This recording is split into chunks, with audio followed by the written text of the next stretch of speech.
Avez-vous déjà imaginé qu'un seul endroit dans le monde puisse être la clé pour comprendre la fin des temps? Cet endroit est Jérusalem, une ville qui, malgré sa petite étendue géographique, concentre en elle-même les plus grands conflits, les plus grands espoirs et les plus grandes prophéties de toute l'humanité. Mais pourquoi précisément elle? Qu'est-ce qui fait de cette ville antique le point central des événements les plus attendus par les Saintes Écritures? Et, surtout, que signifie vraiment la construction possible du troisième temple? Restez avec moi jusqu'à la fin, car ce que vous allez découvrir maintenant pourrait vous surprendre, et peut-être même changer la façon dont vous voyez l'époque dans laquelle nous vivons. Jérusalem est plus qu'une ville, c'est un symbole prophétique. De l'époque d'Abraham aux textes énigmatiques de l'Apocalypse, elle apparaît comme le théâtre des plus grands actes de l'histoire divine. C'est là que Salomon construisit le premier temple, rempli d'or, de sagesse et de gloire. C'est également là que le second temple a été reconstruit après l'exil babylonien et a ensuite été agrandi par Hérode. Les deux ont été détruits, mais aujourd'hui, après des siècles de silence, une attente grandit. Sommes-nous sur le point de voir le troisième temple être érigé? Cette question peut sembler lointaine pour beaucoup, mais pour ceux qui comprennent les prophéties bibliques, ils savent qu'elles ont un énorme poids spirituel. Selon des livres tels que Daniel, Ézéchiel, 2 Thessaloniciens et l'Apocalypse, la reconstruction du temple de Jérusalem peut être le point de départ d'événements qui culminent à la fin des temps. Et si vous êtes comme des milliers de personnes qui ont remarqué que les signes s'intensifient, cette information n'est pas seulement intéressante, c'est urgent. Peut-être en avez-vous entendu parler, peut-être pas, mais aujourd'hui, plus que jamais, les Juifs d'Israël se sont mobilisés pour la reconstruction. Il y a déjà des projets architecturaux, des ustensiles sacrés prêts, des prêtres formés et même un autel qui a été officiellement consacré. Cela peut ressembler à une théorie du complot, mais c'est un fait, c'est en train d'arriver, maintenant. Et c'est là que se pose la grande question. Qu'est-ce que la construction du troisième temple a à voir avec la venue du Messie? Ou pire, avec la manifestation de l'Antéchrist? Selon de nombreux érudits de l'eschatologie, le temple sera le lieu où l'homme d'iniquité se présentera comme Dieu, un blasphème qui déclenchera la soi-disant grande tribulation prédite dans les Écritures. On dirait un film, mais c'est la Bible. Vous êtes-vous déjà arrêté pour réfléchir à la façon dont tout s'emboîte? Un monde en crise, des nations tournées vers Israël, des guerres et des rumeurs de guerre, des mouvements mondiaux d'unification politique et religieuse. Tout cela formant un scénario prophétique qui, selon de nombreux théologiens, n'a jamais été aussi évident. Et le centre de tout cela, Jérusalem, une ville qui suscite des passions, des disputes et des attentes chez les chrétiens, les juifs et les musulmans. 3 grandes religions qui se battent pour le même terrain sacré. Mais pourquoi cette terre? Pourquoi ce temple? Est-ce une coïncidence? Ou vivons-nous vraiment les jours prophétisés? Si tout cela vous intrigue, sachez que vous n'êtes pas seul. Beaucoup de gens ont ressenti dans leur cœur un appel à comprendre l'époque. Et non, il ne s'agit pas de peur, mais de discernement. Il est temps d'ouvrir nos yeux spirituels. Il est temps de regarder. Ce qui se passe à Jérusalem n'est pas seulement politique, c'est spirituel, c'est prophétique. Il est éternel. Et quand nous parlons du troisième temple, nous ne nous contentons pas de commenter une construction physique. Nous parlons de l'accomplissement d'anciennes promesses, d'alliances qui remontent aux patriarches et de révélations qui indiquent le retour du Messie. Avez-vous déjà vécu ce moment où tout semble être lié, comme si les pièces d'un puzzle qui semblaient lâches commençaient soudainement à se mettre en place sous vos yeux? C'est ce que beaucoup ressentent en observant les événements qui entourent Jérusalem. Et peut-être qu'après cette vidéo, vous commencerez aussi à voir le monde avec des yeux différents. Que va-t-il se passer ensuite? Si le troisième temple est vraiment construit dans les prochaines années, qu'est-ce que cela signifiera? Pour Israël? Pour l'Église? Au monde? Dans le segment suivant, nous nous plongerons dans l'histoire des 2 premiers temples, comprendrons leur signification et comment tout cela nous mène prophétiquement au temple à venir et ce qu'il peut libérer sur la scène mondiale. Ne sortez pas de là. Et quand nous commençons à comprendre tout cela, le lien entre Jérusalem, le troisième temple et les prophéties de la fin des temps, quelque chose en nous se réveille, n'est-ce pas? Un mélange de peur, d'admiration et d'urgence. C'est comme si l'Esprit Saint nous appelait à être attentifs, à veiller de plus près, à chercher le discernement dans les détails que le monde ignore. Peut-être que c'est exactement ce que vous ressentez en ce moment. Peut-être que ces mots remuent quelque chose à l'intérieur que même vous ne pouvez pas expliquer correctement. Et si c'est le cas, partagez avec moi. Vraiment, si ce sujet a du sens pour vous, laissez ici dans les commentaires ce qui vous a le plus touché jusqu'à présent. Avez-vous déjà entendu parler du troisième temple? Croyez-vous que nous vivons peut-être l'accomplissement de ces prophéties? Ou tout cela vous a-t-il pris par surprise? Quoi qu'il en soit, je veux vraiment connaître votre opinion. La lecture de vos commentaires est l'une des parties les plus spéciales de cette chaîne, car nous ne sommes pas seuls sur cette voie. Nous sommes une communauté, cherchant à comprendre ensemble l'époque dans laquelle nous vivons. Oh, et si ce contenu vous a béni d'une manière ou d'une autre, cliquez sur le bouton « J'aime ». Cela peut sembler simple, mais ce geste aide le message à atteindre plus de personnes qui, comme vous, peuvent avoir soif de réponses spirituelles. Et bien sûr, abonnez-vous à la chaîne si vous n'êtes pas déjà abonné. Cela montre que vous voulez continuer à suivre ce type de contenu et me donne la force d'apporter plus de vidéos comme celle-ci, avec profondeur, foi et responsabilité. Votre participation ici est ce qui fait grandir cette chaîne, et plus que cela, ce qui fait avancer ce message. Parce que pendant que le monde accélère, l'horloge prophétique tourne également. Et Jérusalem est toujours là, inébranlable, silencieuse, et en même temps, criant des signes à ceux qui ont des oreilles spirituelles attentives. Maintenant que vous comprenez le poids spirituel et prophétique qui entoure cette ville, remontons dans le temps. Plongeons dans l'histoire du premier et du second temple. Comprenons pourquoi ils étaient si importants et comment leur ruine parle, à ce jour, de ce qui est encore à venir. Et à mesure que nous comprenons ce que signifiaient le premier et le second temple, leur fonction, leur gloire et même leur chute, tout commence à prendre encore plus de sens lorsque nous nous tournons vers l'avenir et pensons au troisième. C'est comme si chaque détail du passé n'était que l'ombre de quelque chose de plus grand qui est encore à venir. Et comprendre ces liens peut complètement changer votre façon de voir les prophéties de la fin des temps.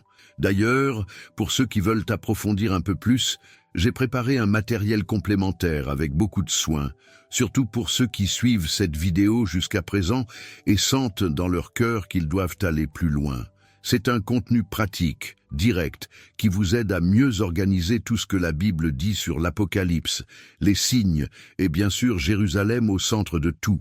Son nom est Démêlé, les mystères de l'Apocalypse. Si cela a du sens pour vous, jetez un œil au matériel que j'ai laissé ci-dessous, d'accord?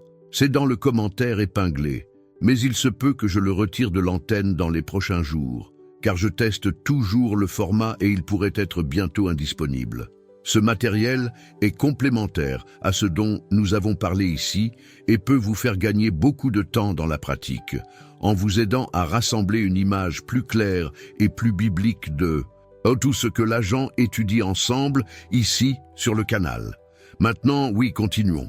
Parce que l'histoire des temples recèle encore des révélations que vous n'avez peut-être jamais remarquées.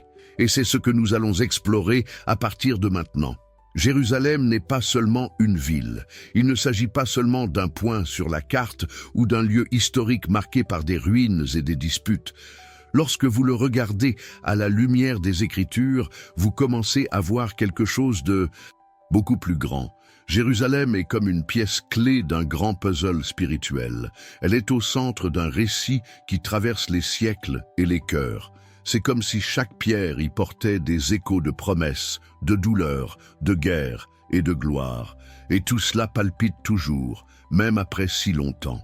D'après les premiers récits de l'Ancien Testament, Jérusalem apparaît comme le cadre choisi par Dieu, un lieu de rencontre, d'alliance, de décisions qui ont façonné le destin des nations.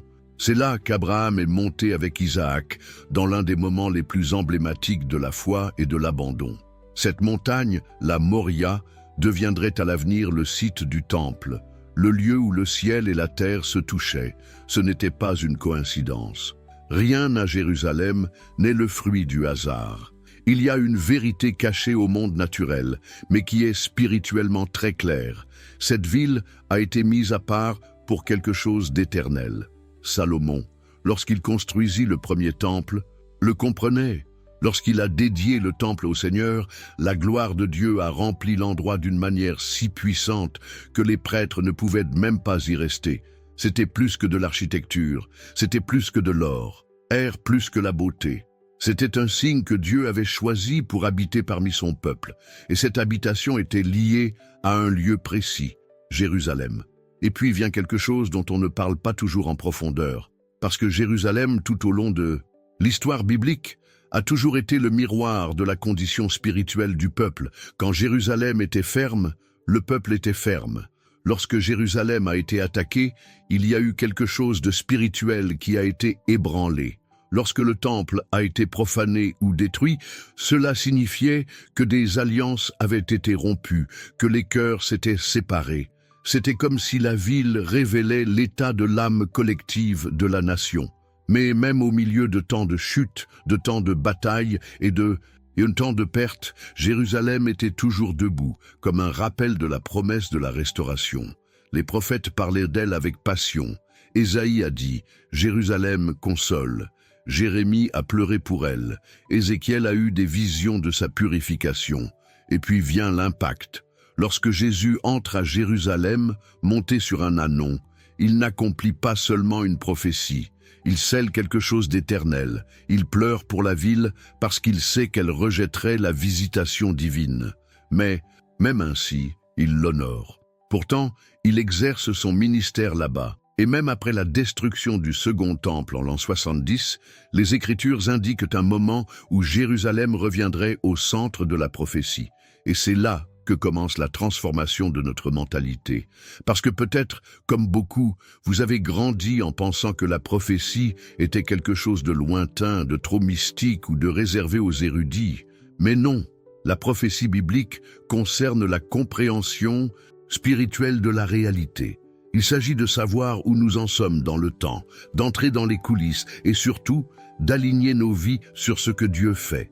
Et quand vous commencez à réaliser que Jérusalem est le rouage principal de cette horloge prophétique, tout prend une autre perspective.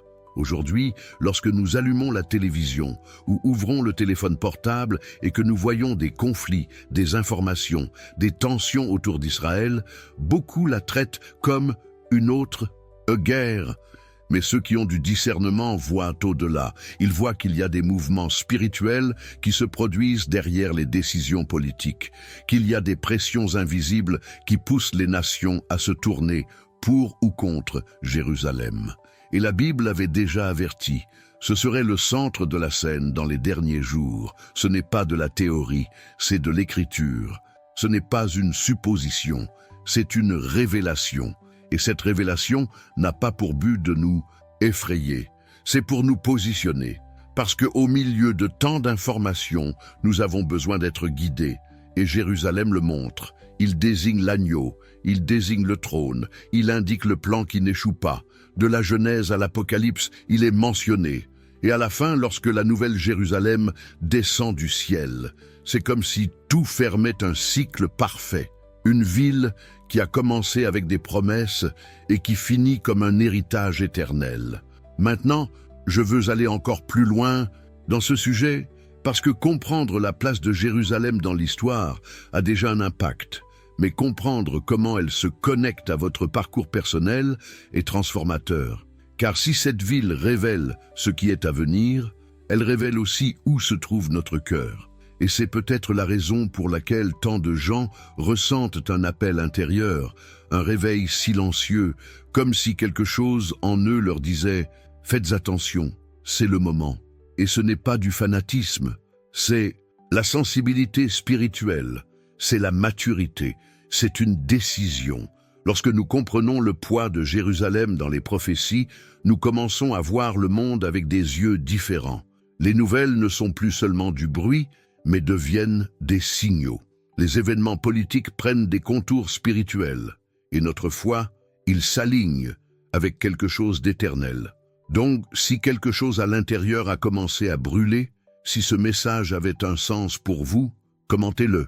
Je suis aussi dans ce voyage, parce que plus important que de comprendre ce qui se passe, c'est d'être spirituellement prêt pour ce qui est à venir. Et pendant que nous parlons de préparation, il y a un élément fondamental que nous devons encore explorer plus en profondeur, l'histoire des temples précédents, parce que ce qui a été pointe souvent vers ce qui est à venir, et les détails que beaucoup ignorent, ils cachent des révélations qui changent tout. Quand vous regardez l'histoire des temples de Jérusalem, vous vous rendez compte que rien n'y est que béton et construction. Chaque temple était en fait une représentation physique de quelque chose de beaucoup plus profond, l'alliance entre Dieu et son peuple. Et comprendre la trajectoire de ces lieux sacrés, c'est comme revenir aux racines de la foi, car cela nous aide à discerner ce qui a déjà été et ce qui est sur le point de se produire. Le premier temple, construit par Salomon, n'était pas seulement une œuvre grandiose de l'architecture antique. Il était l'accomplissement d'une promesse. David, l'homme selon le cœur de Dieu, rêvait d'un tel temple. Mais c'est Salomon, son fils, qui a eu l'honneur de l'élever. Le projet n'est pas venu de l'esprit humain. Il a été inspiré par Dieu, plein de détails, de mesures spécifiques, de matériaux choisis, or, bois de cèdre, pierres précieuses. Chaque élément du temple indiquait quelque chose de spirituel. L'autel, le chandelier, l'arche de l'alliance, le Saint des Saints. Tout avait un but.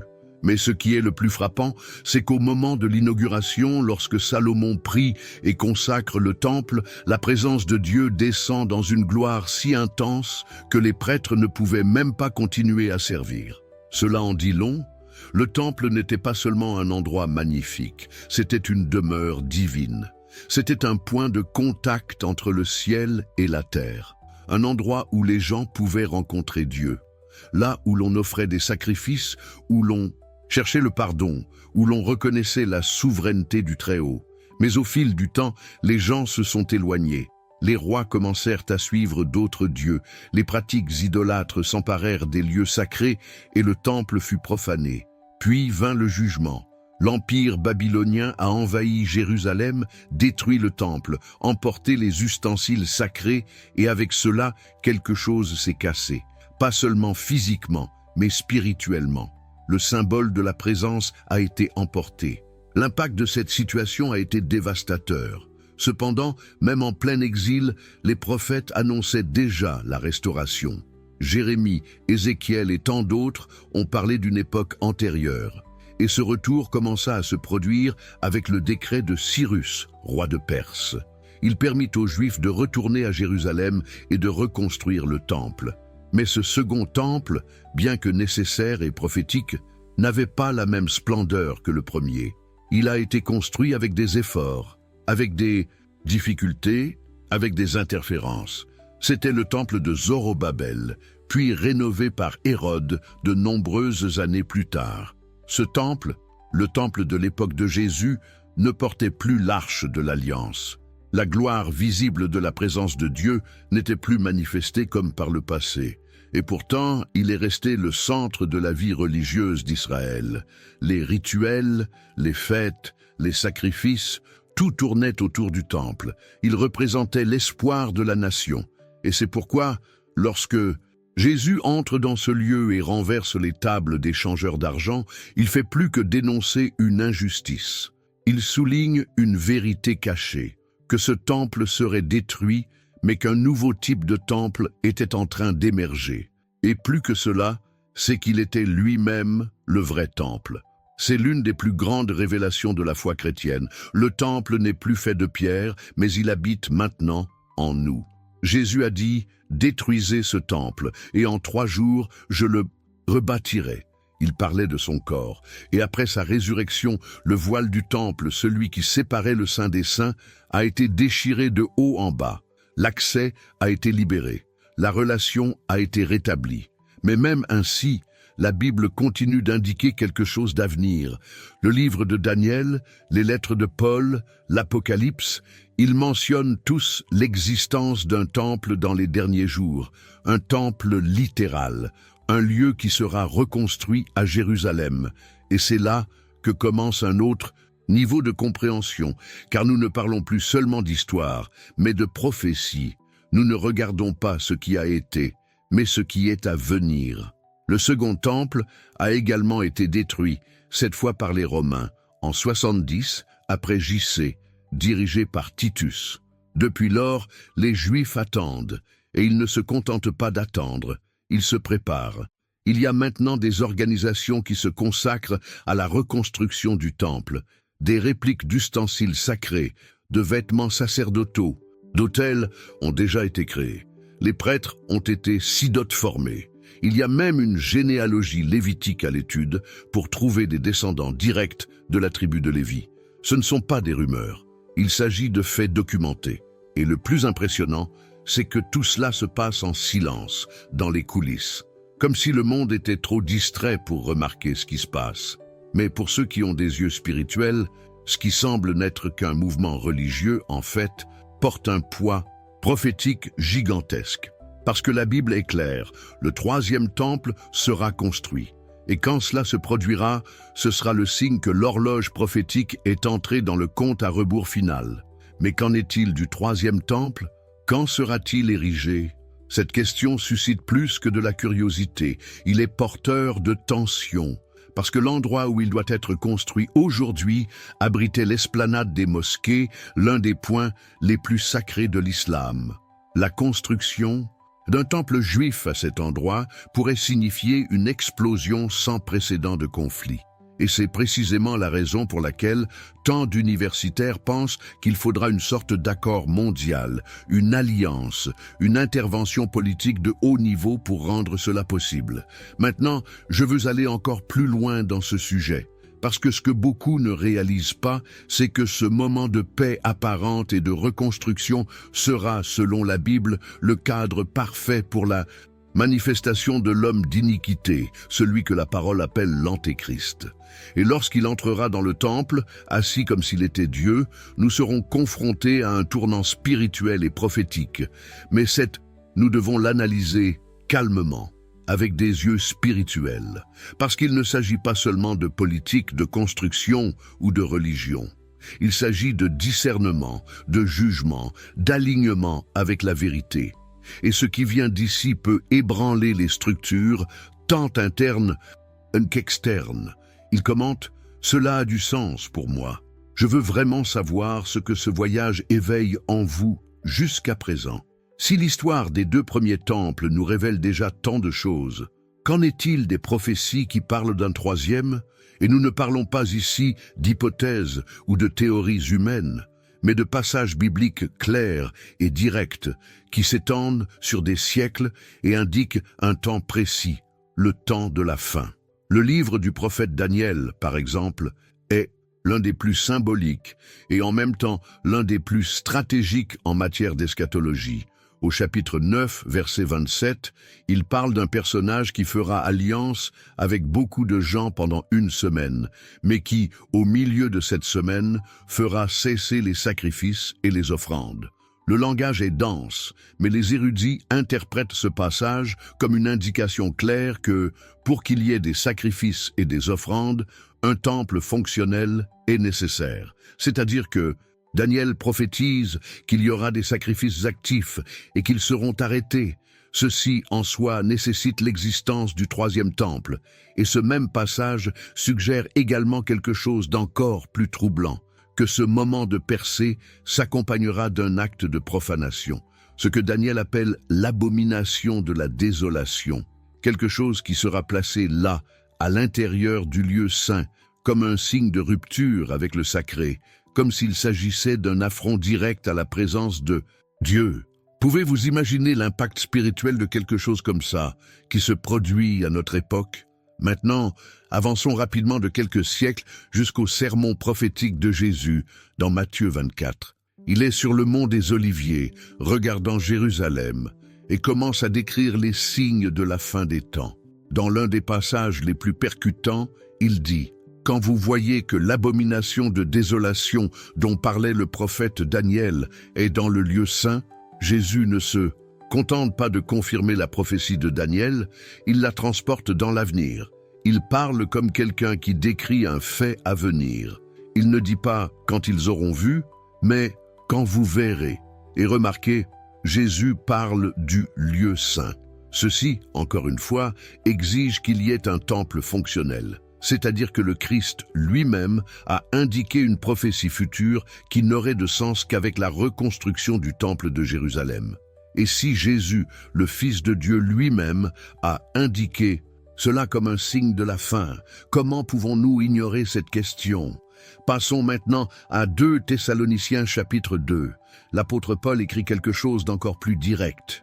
Il parle de l'émergence de l'homme d'iniquité, celui qui s'oppose et se soulève contre tout ce qu'on appelle Dieu, au point de s'asseoir dans le sanctuaire de Dieu, voulant apparaître comme Dieu. Ce texte est choquant. Paul dit qu'avant le retour du Christ, il y aura un temps où quelqu'un s'assiera dans le temple lui-même, assumant une position qui ne lui appartient pas, simulant une autorité divine. Et encore une fois, pour que cela se produise, le temple doit être là. Il a besoin d'être reconstruit. Il n'y a aucun moyen de spiritualiser complètement ce passage sans ignorer le texte base. Et les érudits de toute l'histoire ont averti que cet acte, celui de s'asseoir dans le sanctuaire, sera le jalon qui sépare le temps de la paix illusoire et le début de la grande tribulation.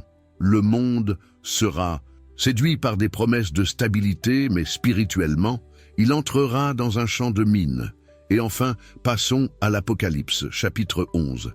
Jean a une vision, et il est ordonné de mesurer le temple de Dieu, l'autel et ceux qui y adorent, mais pas le parvis extérieur, car il a été donné aux nations. Vous voyez, Jean est en pleine révélation, en pleine extase spirituelle, et il lui est ordonné de mesurer le temple. Cela nous montre que le temple existera physiquement pendant le temps des visions finales.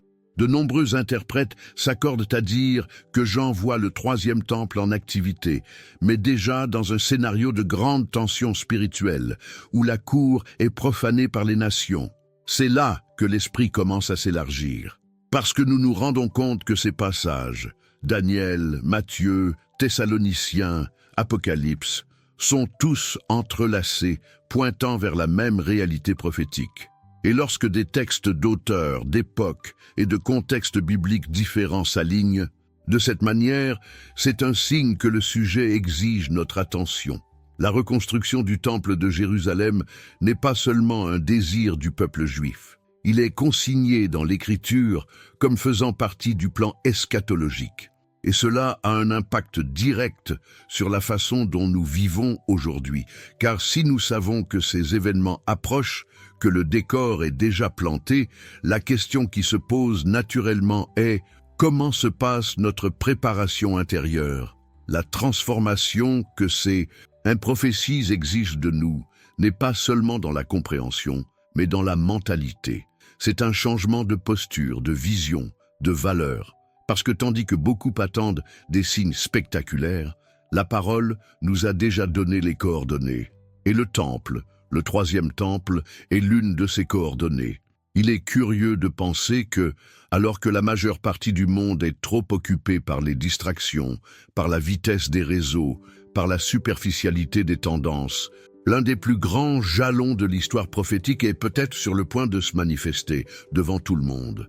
La vérité cachée, cependant, est que peu de gens se rendront compte de la véritable signification de cela. Ils ne verront qu'un bâtiment, une œuvre controversée, un symbole religieux. Mais ceux qui ont un discernement spirituel verront l'activation d'un nouveau cycle prophétique. Et c'est pourquoi tant d'érudits, de théologiens et d'interprètes sérieux se sont penchés sur ces prophéties encore plus intensément ces dernières années.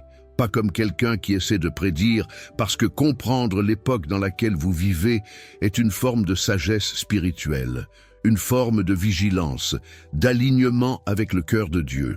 Maintenant, je veux aller encore plus loin dans ce sujet, parce qu'au-delà de la construction physique, il se passe quelque chose dans les coulisses spirituelles qui est peut-être encore plus important.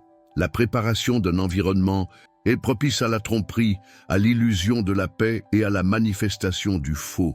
Et comprendre ce contexte est essentiel pour nous, non seulement pour comprendre les faits, mais aussi pour être spirituellement éveillés. Écrivez dans les commentaires « Je suis aussi dans ce voyage ». Je veux savoir qui marche avec moi dans cette compréhension prophétique. Lorsque nous commençons à relier les points entre Daniel, Matthieu 24, 2, Thessaloniciens et l'Apocalypse, nous nous rendons compte que nous ne parlons pas d'histoires isolées, mais d'un fil prophétique continu qui se déroule sous nos yeux. Et ce fil n'est pas seulement de satisfaire la curiosité, mais d'éveiller le discernement et de préparer les cœurs. Mais je sais, il y a beaucoup d'informations, beaucoup de détails, et parfois il peut sembler difficile d'organiser tout cela dans l'esprit de manière pratique. C'est précisément dans cet esprit que j'ai préparé un matériau spécial. Son nom est « Démêler les mystères de l'Apocalypse » et il a été réalisé de manière directe, simple et en même temps profonde pour aider ceux qui veulent vraiment mieux comprendre ce puzzle prophétique. Ce matériel est complémentaire à ce dont nous avons parlé ici et peut vous faire gagner beaucoup de temps dans la pratique car il rassemble clairement les points les plus importants. Si cela a du sens pour vous, jetez un coup d'œil au matériel que j'ai laissé ci-dessous. C'est dans le commentaire épinglé, mais je pourrais le retirer de l'antenne dans les prochains jours, alors profitez-en pendant qu'il est encore disponible. Ce contenu peut être mis hors ligne à tout moment, donc s'il vous est utile, ne le laissez pas partir. Maintenant, sachant cela, nous pouvons aller encore plus loin et plonger dans quelque chose qui va au-delà des textes. Les signes visibles que tout cela approche. Des signes qui se manifestent dans le scénario actuel et que beaucoup de gens n'ont pas encore remarqués.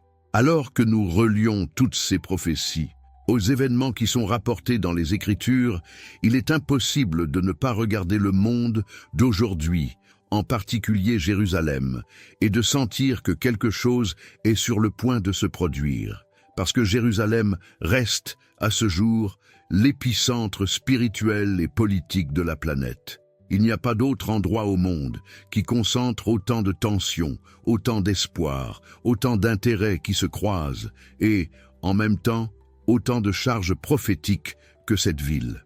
Il suffit de regarder ce qui se passe quotidiennement dans la région de l'esplanade des mosquées, également connue sous le nom de Mont du Temple, exactement là où les 2 premiers temples ont été construits. Aujourd'hui, cet espace est occupé par 2 des structures les plus sacrées de l'islam, la mosquée Al-Aqsa et le dôme du Rocher. L'endroit est constamment gardé, protégé par les forces de sécurité, et tout mouvement minimal peut générer des conflits qui prennent des proportions mondiales. La sensibilité spirituelle et politique de cet espace est si intense que, à de nombreux moments, c'est comme si le monde retenait son souffle à chaque pas qui y est fait. Et c'est précisément à cet endroit que, selon la tradition juive et diverses interprétations prophétiques, le 3e temple sera construit. Réfléchissez maintenant avec moi. Comment reconstruire quelque chose là-bas, dans l'un des endroits les plus contestés et les plus sensibles de la Terre, sans provoquer une réaction aux chaînes? Le simple fait d'en parler provoque déjà d'intenses débats. Et pourtant, le mouvement de reconstruction est plus vivant que jamais. Beaucoup ne le savent pas, mais en Israël, il y a des groupes organisés et structurés qui travaillent activement pour le retour du Temple. L'un des plus connus est l'Institut du Temple à Jérusalem. Ils ont reproduit avec précision les ustensiles du Temple décrits dans la Torah, fabriqué des vêtements sacerdotaux selon les normes bibliques, formé des Lévites, afin qu'ils sachent exactement comment conduire les anciens rituels au cas où le temple fonctionnerait à nouveau. Nous ne parlons pas d'idéalisme vague, mais d'une planification stratégique basée sur la tradition, la foi et l'attente prophétique. Un autel a déjà été construit selon les spécifications bibliques. Des simulations de sacrifices étaient effectuées à des dates spécifiques du calendrier hébraïque. Tout cela se passe de manière publique, avec une couverture médiatique locale et une attention internationale. C'est comme si les coulisses de quelque chose de beaucoup plus grand s'assemblaient étape par étape. Le monde, distrait par ces crises et ces scandales, ne se rend peut-être même pas compte de la gravité ou de la grandeur de ces signes. Mais pour ceux qui ont l'esprit éveillé, cela sonne comme un avertissement. Aujourd'hui, ils combinent cela avec le contexte actuel. Tensions croissantes entre juifs et musulmans. Visite provocatrice de parlementaires israéliens sur le mont du Temple. Pression internationale sur la souveraineté de Jérusalem.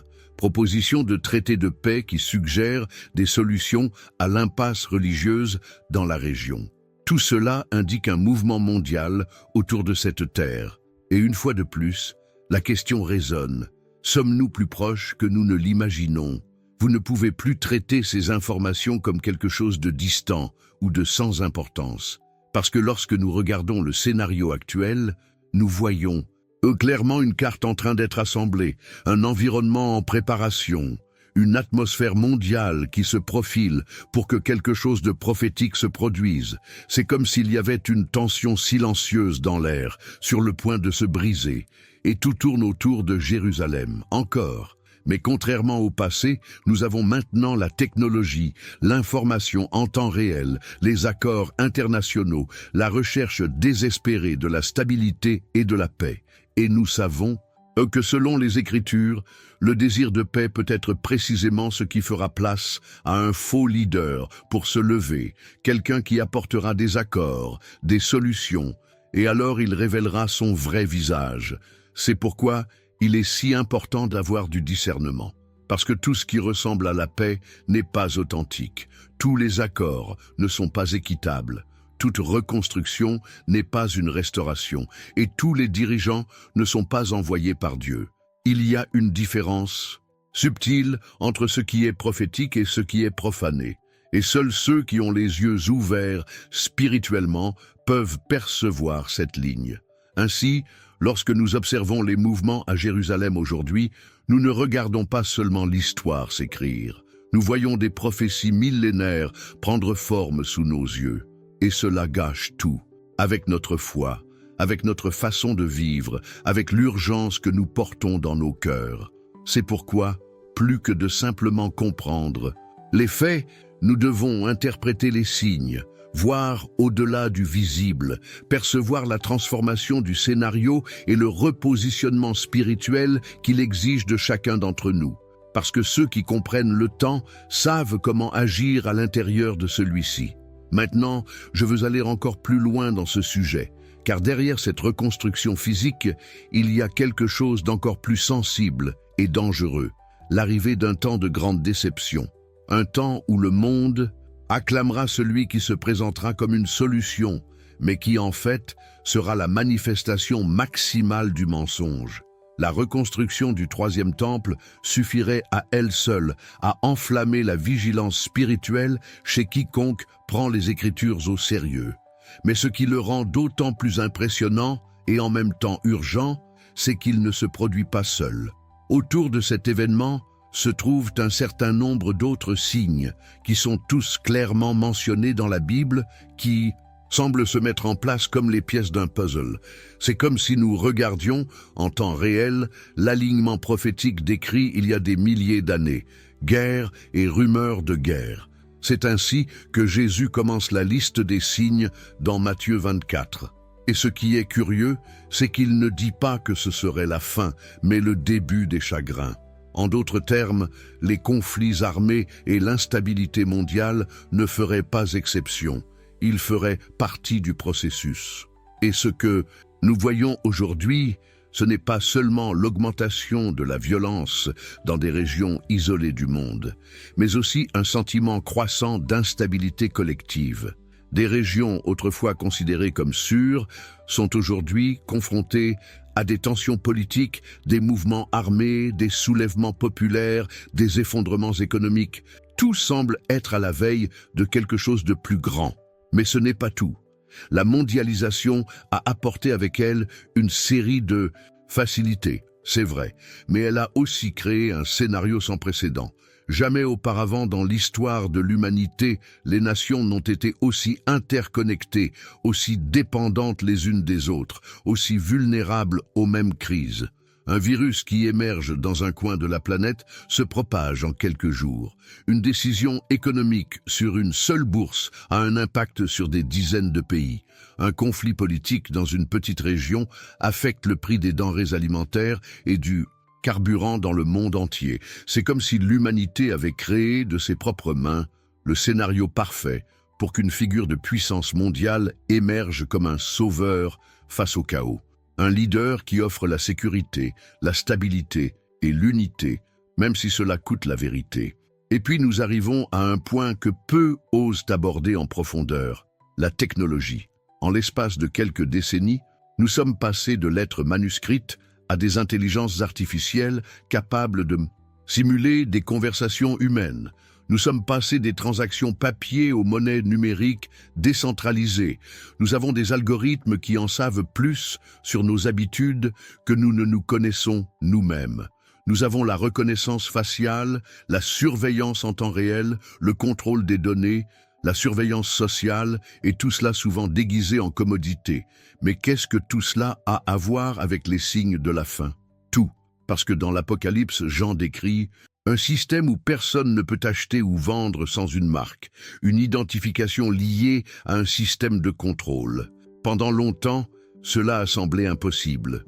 Aujourd'hui, il est sous nos yeux. La technologie existe déjà. L'infrastructure est déjà en place. L'acceptation des masses, moulée, est la chose la plus effrayante. Peu de gens le remettent en question. Tout a l'air naturel, logique, moderne. Mais spirituellement, c'est peut-être le cadre de contrôle prophétique décrit il y a 1000 ans. Et c'est là que nous devons faire une pause dans l'agitation de la vie quotidienne et réfléchir. Réalisons-nous l'époque dans laquelle nous vivons? Discernons-nous, en fait, les signes qui nous entourent? Parce que le problème n'est pas la guerre, l'économie ou la technologie. Le problème est de savoir dans quelle mesure tout cela est utilisé comme un pont vers quelque chose de beaucoup plus important, plus grand et beaucoup plus profond. Un écart subtil et collectif par rapport à la vérité, un échange silencieux de lumière contre l'apparition de la lumière. Mais même avec tout cela, ce n'est pas un discours de peur. Au contraire, c'est un message d'avertissement et d'espoir, parce que si les signes s'accomplissent, c'est que la parole est fidèle, que les promesses sont aussi réelles, que le retour du Christ n'est pas un concept lointain, mais une réalité qui s'approche. Chaque tremblement de terre, chaque mouvement politique, chaque progrès technologique, chaque alliance internationale, tout indique l'accomplissement de quelque chose de plus grand. Et cela devrait générer en nous, non pas du désespoir, mais de l'alignement. Revoir nos priorités, nos décisions, notre posture face à ce qui est à venir. Car si les signes annoncent la fin d'un cycle, ils annoncent aussi le début d'un autre. Et ceux qui restent fermes avec les yeux fixés sur le royaume ne seront pas pris par surprise. Au contraire, ils seront prêts. Maintenant, je veux aller encore plus loin dans ce sujet, car s'il y a un signe qui a attiré l'attention dans tout le monde spirituel, c'est l'attente de la révélation de ce qu'on appelle l'homme d'iniquité. Et comprendre qui il est, ce qu'il représente et comment il se connectera directement avec le troisième temple peut nous ouvrir les yeux sur ce qui est vraiment en jeu. À ce stade de notre conversation, il est clair que la reconstruction du troisième temple n'est pas seulement une question politique ou religieuse. Elle a un énorme poids prophétique. Et l'un des aspects les plus sensibles, et peut-être le plus effrayant pour certains, est précisément le lien direct entre ce temple et la manifestation de l'Antéchrist. Oui, selon diverses interprétations eschatologiques, ce sera dans ce lieu sacré, reconstruit avec tant de ferveur, que se révélera la plus grande supercherie de l'humanité. C'est là que les prophéties s'approfondissent d'une manière surprenante. Paul, dans sa lettre aux Thessaloniciens, est très clair lorsqu'il dit qu'avant le retour du Christ, il se lèvera l'homme d'iniquité, le fils de perdition, qui s'oppose et s'élève contre tout ce qu'on appelle Dieu ou qui est adoré, de sorte qu'il s'assiera comme Dieu dans le temple de Dieu, voulant paraître Dieu. Remarquez ce langage, il n'entrera pas seulement dans le temple, il s'assiera. Il s'agit d'une domination, d'une autorité usurpée, d'une tentative d'occuper la place qui ne lui appartient pas. Et c'est ce qui rend ce scénario encore plus percutant, parce que le même temple, qui sera considéré par beaucoup comme un symbole de la restauration spirituelle d'Israël, comme la marque d'une nouvelle ère, sera le théâtre du plus grand acte de profanation que le monde ait jamais vu. Un faux messie, un homme avec l'apparence d'un agneau mais avec le langage d'un dragon. Et puis la question qui résonne inévitablement est « Qui serait capable de tromper le monde entier depuis cet endroit ?» Cette question n'est pas seulement de la rhétorique. Elle porte en elle un appel à la vigilance spirituelle, parce que la tromperie ne viendra pas de manière impolie. Il ne sera pas facilement reconnu par ceux qui sont distraits. L'Antéchrist, cette figure décrite à la fois dans Daniel et dans l'Apocalypse et dans les lettres de Paul, se présentera comme une solution, comme une réponse, comme une unité au milieu du chaos. Il sera éloquent, charismatique, stratégiquement aligné avec les exigences du monde moderne. Il séduira par des promesses de paix, de prospérité et de stabilité mondiale. Et pour cette raison même, il en trompera beaucoup. Mais remarquez, il n'apparaîtra pas de nulle part. L'environnement sera soigneusement préparé. Crise mondiale, conflits incessants, peur généralisée, soif de sécurité. Tout cela sera un terrain fertile pour votre ascension. Et c'est exactement à ce moment-là que le troisième temple entre en jeu comme une pièce maîtresse. Parce que pour qu'il se manifeste selon les prophéties, il est nécessaire qu'il y ait un lieu où il puisse se présenter comme une figure divine, en prenant pour lui un espace qui devrait être exclusif à la présence de Dieu. Et si nous y réfléchissons, cela révèle quelque chose d'encore plus profond. Le véritable but de l'Antéchrist n'est pas seulement de gouverner le monde, c'est usurper la place de Dieu dans le cœur des gens. C'est feindre la sainteté, c'est créer un faux sentiment de rédemption, c'est présenter un évangile déformé où il est le centre. Et ce n'est pas seulement théologique, c'est psychologique, c'est émotionnel, c'est spirituel, parce qu'il va agir dans le domaine des idées, de la narration, de la perception. Il réécrira ce qui est vrai pour beaucoup, et malheureusement, une grande partie de l'humanité applaudira. Cela nous amène à une réflexion puissante sur quel type d'autel avons-nous posé nos croyances.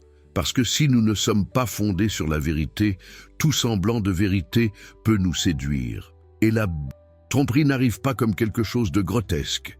Il vient avec du charme, de la logique, avec un discours doux. C'est pourquoi Jésus nous a tant de fois avertis de ne pas nous laisser tromper. Parce que la supercherie de la fin des temps sera probablement la plus convaincante de l'histoire de l'humanité. Maintenant, imaginez que cela se passe dans le centre spirituel de la planète, au cœur de Jérusalem.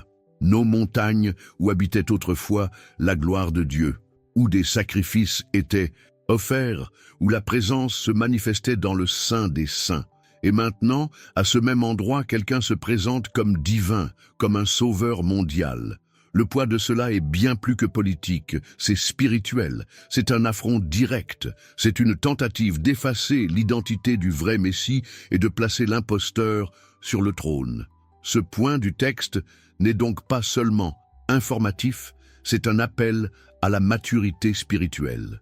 Il n'est plus possible de marcher avec une foi superficielle.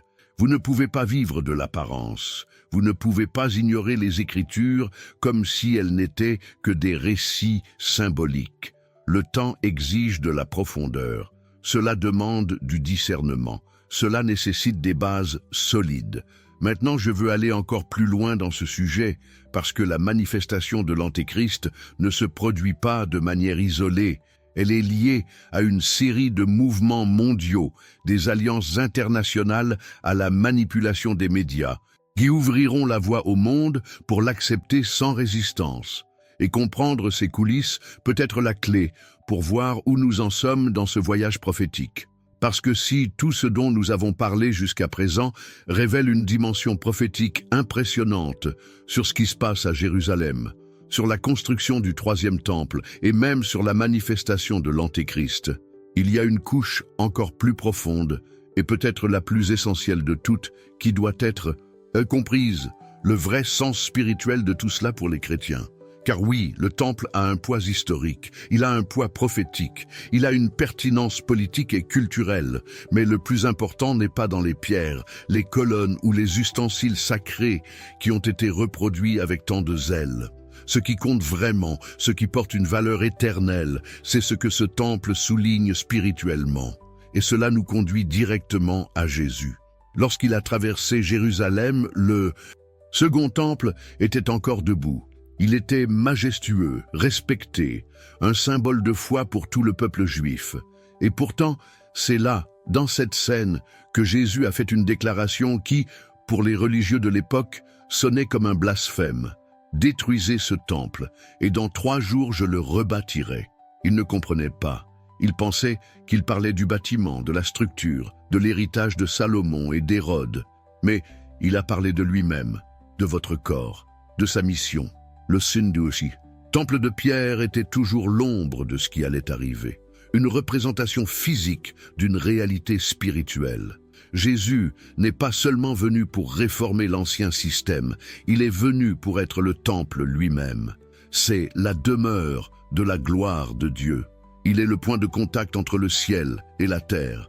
Il est le sacrifice parfait, le souverain sacrificateur éternel, le voile déchiré, l'autel de la miséricorde.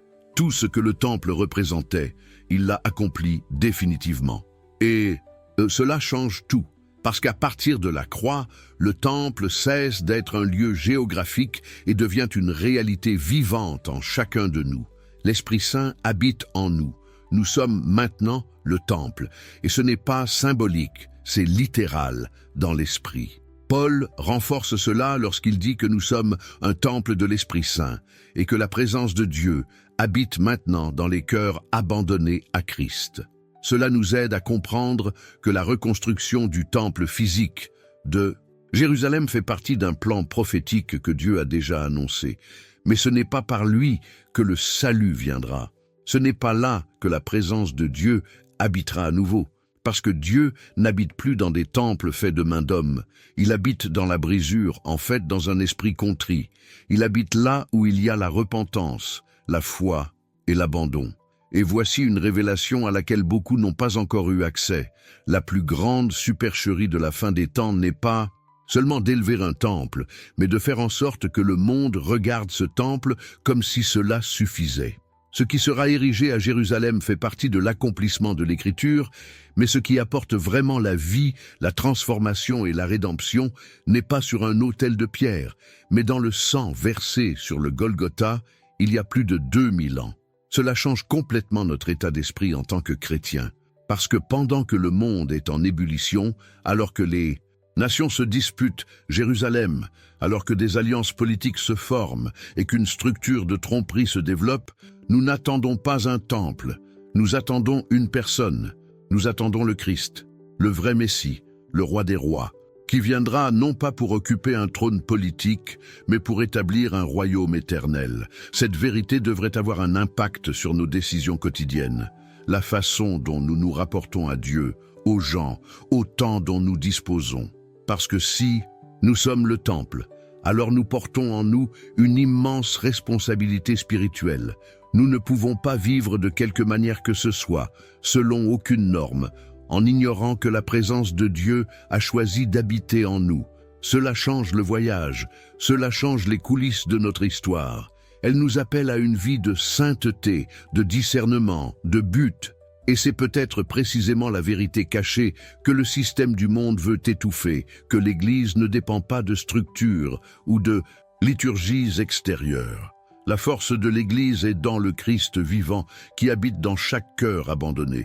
Et c'est pourquoi elle résiste, s'épanouit, se relève, même lorsqu'elle est persécutée, discréditée, oubliée. Par conséquent, lorsque nous entendons parler du troisième temple, nous devons le regarder avec un équilibre spirituel. Oui, c'est un signe. Oui, c'est prophétique.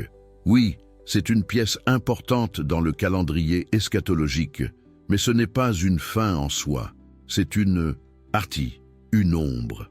Un scénario qui, une fois de plus, nous oriente vers le centre de tout, Jésus, le véritable agneau, le vrai grand prêtre, le vrai temple, la seule façon.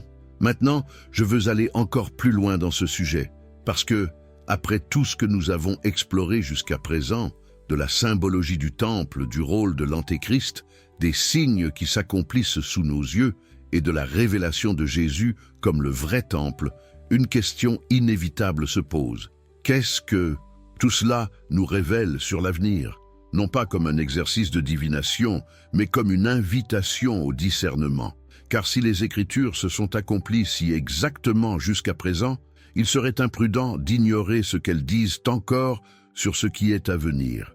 Et quand vous mettez tout cela dans le même panorama, le mouvement croissant pour reconstruire le temple, la tension croissante à Jérusalem, l'accélération de la technologie, l'avancée de la mentalité mondialiste et la crise de la vérité, c'est comme si chaque élément prenait soigneusement sa place sur un grand échiquier prophétique.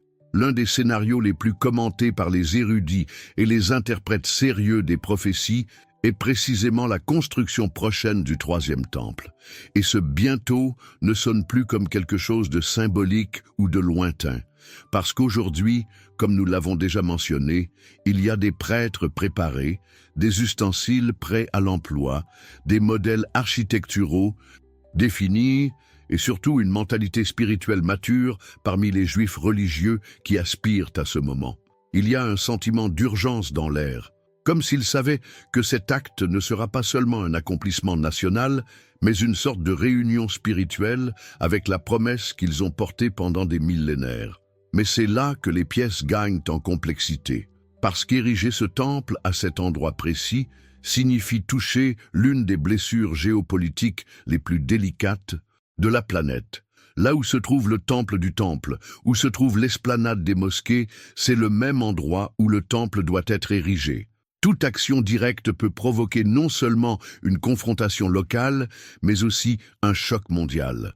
De nombreux experts ont dit « Le jour où ils commenceront à ériger le troisième temple sera le jour où l'histoire du monde changera de cours. » Et quand nous regardons dans les coulisses, nous nous rendons compte qu'il y a une agitation silencieuse. Multiplication des attaques isolées, affrontements entre groupes religieux, décisions de justice qui testent les limites de la souveraineté israélienne sur Jérusalem, tout cela s'intensifiait comme si quelque chose était sur le point d'exploser. La pression augmente, et le plus intriguant, c'est qu'au lieu d'avancer vers la paix, il semble que le monde se rapproche de plus en plus d'un point de rupture. C'est pourquoi les scénarios futurs sont dessinés sous forme de couches. Un éventuel début de construction peut venir d'un traité de paix international, médié par une figure homme politique très influent, quelqu'un capable d'articuler des alliances improbables. Une trêve entre juifs et musulmans, avec une proposition miraculeuse de coexistence, une division symbolique de l'espace, ou même la création d'un temple neutre. Et c'est là que la vigilance spirituelle doit être plus active que jamais, parce que la paix sans vérité est un piège déguisé. La Bible nous montre déjà qu'il y aura un temps de paix et de sécurité, mais c'est précisément dans ce climat qu'une destruction soudaine se produira. Cette paix artificielle, ce souffle avant la tempête, peut être l'intervalle qui fera place à la dernière séquence de prophétie à s'accomplir. Le temple sera érigé, le système religieux réactivé, la tromperie consolidée, et puis l'effondrement viendra. Pas seulement géopolitique, mais spirituel. Et ce sera dans cet effondrement que le Christ se révélera au monde avec puissance et gloire, non plus comme l'agneau mais comme le lion. Ce scénario affecte tout, il n'est pas loin, il est en cours de construction. Nous assistons à la formation de l'étape finale. Et cela change notre façon de voir le monde, pour les médias, pour les alliances entre les nations, pour les discours de tolérance qui, derrière les paroles douces, cachent des attaques directes contre la vérité de l'Évangile. Tout s'aligne, non pas par hasard, mais par intention. Et cette vision n'est pas destinée à générer de la peur. C'est générer de la clarté, de la fermeté et de l'espérance, parce que ceux qui comprennent les coulisses spirituelles marchent en paix même au milieu du chaos. Il sait que les jours peuvent s'assombrir, mais la lumière a déjà gagné, que la supercherie peut sembler forte, mais que la vérité demeure, que le temple visible puisse impressionner, mais que le temple éternel est déjà en préparation. L'épouse parée, le peuple séparé, ceux qui discernent les temps, Maintenant, je veux aller encore plus loin dans ce sujet, parce qu'après tout ce que nous avons vu jusqu'à présent, chaque signe, chaque prophétie, chaque scénario qui se met en place sous nos yeux, la grande question qui résonne au plus profond du cœur n'est pas seulement « que va-t-il se passer ?», mais plutôt « comment dois-je me préparer à ce qui va arriver ?» Et cette question est beaucoup plus puissante qu'il n'y paraît, parce qu'il ne naît pas de la peur, il est né de la conscience. Elle naît d'une perception spirituelle mûre qui reconnaît les signes non pas comme des menaces, mais comme des invitations à une nouvelle posture, à une nouvelle mentalité, à un nouveau chemin de foi, plus ferme, plus profond, plus aligné avec l'éternité. Parce qu'au fond, la vérité est simple, plus que de craindre l'avenir, nous devons y être spirituellement préparés. C'est la clé. La peur paralyse, mais la préparation se renforce. La peur engendre le doute, mais la préparation active le discernement. La peur nous fait regarder à l'extérieur, mais la préparation nous apprend à regarder à l'intérieur et à nous demander « Que fait Dieu de moi en ce moment ?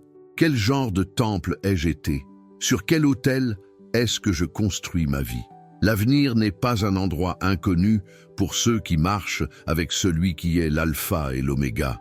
Si tout se réalise, si les prophéties sont devant nous comme des morceaux qui s'emboîtent exactement, alors cela signifie que le Dieu qui a parlé, elle contrôle aussi tout. Rien n'est hors de sa portée, pas de décision politique, pas de alliance mondiale, aucune construction ou destruction n'échappe au plan souverain. Et ce plan ne concerne pas seulement le monde, il vous concerne aussi. C'est personnel. Par conséquent, cette préparation ne commence pas par un changement externe. Cela commence par une décision interne, un réalignement. On se tourne vers la parole avec révérence, une ouverture, un réveil de l'esprit pour ne pas tomber dans le sommeil de l'indifférence, parce que c'est ce que l'ennemi veut le plus en ce moment. Un peuple distrait, superficiel, émotionnellement fatigué, spirituellement endormi, un peuple qui connaît même les prophéties, mais qui ne vit pas comme si elles s'accomplissaient. Mais vous n'êtes pas ici par hasard. Si ce message vous est parvenu, c'est parce que Dieu vous appelle à plus, pour discerner les coulisses, pour voir la vérité cachée derrière l'apparence, pour se positionner clairement dans une période de confusion, pour porter la lumière là où la tromperie se répand comme un brouillard. Et cette lumière n'est pas quelque chose que vous portez dans vos mains, c'est quelque chose que vous devenez. Parce que le vrai temple aujourd'hui, c'est vous. C'est votre esprit, votre cœur, votre abandon. Tout ce qui se passe depuis le mouvement à Jérusalem, les signes dans les cieux et sur la terre, jusqu'à la fin spirituelle croissante dans le peuple, indiquent une fin, oui, mais aussi un nouveau commencement. Un royaume qui ne sera pas ébranlé, un roi qui ne sera pas remplacé, un peuple qui s'élèvera avec autorité, pureté et fermeté face au chaos. Et cette promesse est pour ceux qui décident d'être prêts. Cette volonté ne consiste pas à tout savoir. Il s'agit d'être disponible, rester vigilant, avec cultiver la foi même lorsque le scénario semble contradictoire.